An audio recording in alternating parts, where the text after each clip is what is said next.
কন্যাকা লাইভলৈ স্বাগতম জনাইছোঁ আৰু বৰ্তমান সময়ত উপস্থিত আছোঁ চতিয়াল গাঁৱত আৰু পুনৰ চতিয়াল গাঁৱৰ ভাস্কৰ্য শিল্পী মনজিৎ হাজৰিকাৰ হাতৰ পৰশত প্ৰাণ পাই উঠিছে 855 জন শ্বহীদৰ প্ৰথমজন শ্বহীদ খৰ্গেশ্বৰ তালুকদাৰৰ যি প্ৰতিমূৰ্তি সেই প্ৰতিমূৰ্তি আৰু লাচিত দিৱসৰ দিনটোতে আচলতে যি লাচিতৰ বিশাল প্ৰতিমূৰ্তি মনজিতৰ হাতৰ পৰশত প্ৰাণ পাই উঠিছিল আৰু তাৰ পিছতেই আজিৰ দিনটোত আচলতে যি 855 জন শ্বহীদৰ প্ৰথমজন শ্বহীদ খৰ্গেশ্বৰ তালুকদাৰৰ এক প্ৰতিমূৰ্তি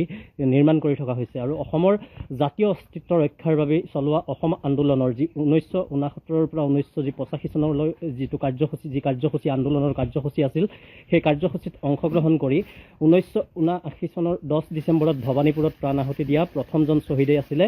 খৰ্গেশ্বৰ তালুকদাৰ আৰু এই খৰ্গেশ্বৰ তালুকদাৰৰে এক প্ৰতিমূৰ্তি যিহেতুকে অহা কাইলৈ শ্বহীদ দিৱসৰ লগত সংগতি ৰাখি জামুগুৰিহাটৰ যি পকামুৰা পথাৰ আছে সেই পকামুৰা পথাৰত শ্বহীদ দিৱসৰ আয়োজন কৰা হৈছে আৰু ভাৰতীয় জনতা যুৱ মৰ্চাৰ দ্বাৰা আয়োজিত সেই যি কাৰ্যসূচী আচলতে শ্বহীদ দিৱসৰ যি কাৰ্যসূচী সেই কাৰ্যসূচীত উপস্থিত থাকিব অসমৰ মাননীয় মুখ্যমন্ত্ৰী হিমন্ত বিশ্ব শৰ্মা ডাঙৰীয়া আৰু হিমন্ত বিশ্ব শৰ্মা ডাঙৰীয়া সেই অনুষ্ঠানত উপস্থিত থাকিব আৰু সেই অনুষ্ঠানৰ লগতে আচলতে সংগতি ৰাখি ভাস্কৰ্য শিল্পী মনজিৎ হাজৰিকাৰ হাতৰ পৰশত প্ৰাণ পাই উঠিছে অসমৰ 855 জন শ্বহীদৰ প্ৰথমজন শ্বহীদ খৰ্গেশ্বৰ তালুকদাৰৰ প্ৰতিমূৰ্তি আৰু এক পোনপটীয়া সম্প্ৰচাৰ দেখাই আছোঁ কন্যাকা লাইভৰ জৰিয়তে আমাৰ লগত মনজিৎ আছে আমি পোনে কথা পাতিম মনজিৎ কি ক'বা যিহেতুকে লাচিতৰ পিছত এয়া দ্বিতীয়বাৰ খৰ্গেশ্বৰ তালুকদাৰ অসমৰ যিজন প্ৰথমজন শ্বহীদ আৰু শ্বহীদৰ যি প্ৰতিমূৰ্তি নিৰ্মাণ কৰি থকা হৈছে গতিকে কি ক'বা প্ৰথমে ধন্যবাদ সকলোলৈ অসমবাসী ৰাইজৰ ওচৰত ধন্যবাদ 10 ডিচেম্বৰ অহা কালিলৈ আমি এটি আবক্ষ মূৰ্তি বনাই আছোঁ খৰ্গেশ্বৰ তালুকদাৰ দেৱৰ প্ৰথমজন শ্বহীদ কামটো মোক দিছিলে যিহেতুকে আমি লাচিত বৰফুকন অলপ দিনৰ আগতে আমি তাত স্থাপন কৰিছোঁ কন্যাকাত জামগুৰিস্থিত যি পকামুৰা পথাৰ আছে তাতে 855 জন শ্বহীদৰ এটি বন্তি প্ৰজ্বলন কাৰ্যসূচী ৰাখিছে আৰু তাত আহিব আমাৰ মাননীয় মুখ্যমন্ত্ৰী হিমন্ত বিশ্ব শৰ্মাদেৱ আমাৰ বিধায়ক মহোদয় পদ্ম হাজৰিকাদেৱে আমাক এটি দায়িত্ব অৰ্পণ কৰিছিলে যে অতি কম দিনৰ ভিতৰত যাতে আমাৰ 855 জনৰ প্ৰথমজন শ্বহীদৰ এনেধৰণে এটি আবক্ষ বনাব লাগে খুব কম দিনত পাইছোঁ তথাপিও আমি যিমান পাৰোঁ চেষ্টা কৰিছোঁ আশা কৰিম কাইলৈ দিনটো আমাৰ সফলভাৱে ৰূপায়ণ হ'ব আৰু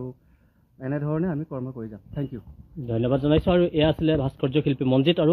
দ্বিতীয়বাৰ আচলতে লাচিতৰ যি প্ৰতিমূৰ্তি আচলতে বিশাল প্ৰতিমূৰ্তি নিৰ্মাণ কৰিছিল আৰু লাচিত দিৱসৰ সেই দিনটোতেই আচলতে জামুগুৰিহাটৰ যি কন্যাকা মাৰ্কেটিং ছ'চাইটি আছিল সেই কন্যাকা মাৰ্কেটিং ছ'চাইটিৰ সন্মুখত লাচিতৰ এক বিশাল প্ৰতিমূৰ্তি তাতে স্থাপন কৰা হৈছিলে আৰু তাৰ পিছতেই যি অসমৰ 855 জন শ্বহীদৰ খৰ্গেশ্বৰ তালুকদাৰ প্ৰথমজন শ্বহীদ আৰু সেই প্ৰথমজন শ্বহীদৰ প্ৰতিমূৰ্তি নিৰ্মাণ কৰিছে বৰ্তমান সময়ত মনজিৎ আৰু মনজিতৰ হাতৰ পৰশত খৰ্গেশ্বৰ তালুকদাৰৰ যি প্ৰতিমূৰ্তি আবক্ষ মূৰ্তি ইয়াতে নিৰ্মাণ কৰি থকা হৈছে আৰু এক পোনপটীয়া সম্প্ৰচাৰ দেখাইছোঁ আৰু যি ভাস্কৰ্য শিল্পী মনজিৎ হাজৰিকাৰ বাসগৃহৰ পৰা এক পোনপটীয়া সম্প্ৰচাৰ দেখাই আছোঁ আৰু পুৱাৰ এক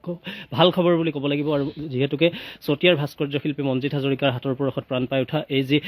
অসমৰ 855 জন শ্বহীদৰ প্ৰথমজন শ্বহীদ খৰ্গেশ্বৰ তালুকদাৰৰ এয়া হৈছে আবক্ষ মূৰ্তি আৰু অহা কাইলৈ দিনটোতে পুনৰবাৰ জনাইছোঁ আচলতে ভাৰতীয় জনতা যুৱ মৰ্চাৰ দ্বাৰা শ্বহীদ দিৱসৰ লগত সংগতি ৰাখি জামুগুৰিহাটৰ যি পকামুৰা পথাৰ আছে সেই পকামুৰা পথাৰতে আচলতে শ্বহীদ দিৱসৰ আয়োজন কৰা হৈছে আৰু সেই শ্বহীদ দিৱসতে আচলতে নদুৱাৰ সমষ্টিৰ বিধায়ক পদ্ম হাজৰিকাৰ নিৰ্দেশমৰ্মে আচলতে মনজিতে এই যি খৰ্গেশ্বৰ তালুকদাৰ অসমৰ প্ৰথমজন শ্বহীদ খৰ্গেশ্বৰ তালুকদাৰৰ এই আবক্ষ মূৰ্তি নিৰ্মাণ কৰিছে আৰু অহা কাইলৈ সেই পকামুৰা পথাৰলৈ আচলতে লৈ যোৱা হ'ব আৰু তাতেই ভাস্কৰ্য শিল্পী মনজিৎ হাজৰিকাৰ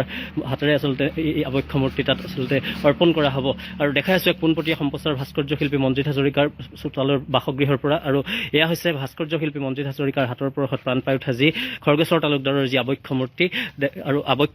লাচিতৰ যি বিশাল প্ৰতিমূৰ্তি নিৰ্মাণ কৰিছিল আৰু তাৰ পিছতেই খৰ্গেশ্বৰ তালুকদাৰৰ এক সুন্দৰ আবক্ষ মূৰ্তি ইয়াতে নিৰ্মাণ কৰি থকা হৈছে আৰু এক পোনপটীয়া সম্প্ৰচাৰ দেখুৱাইছোঁ পুৱাৰ ভাগতেই কন্যাকা লাইভৰ জৰিয়তে।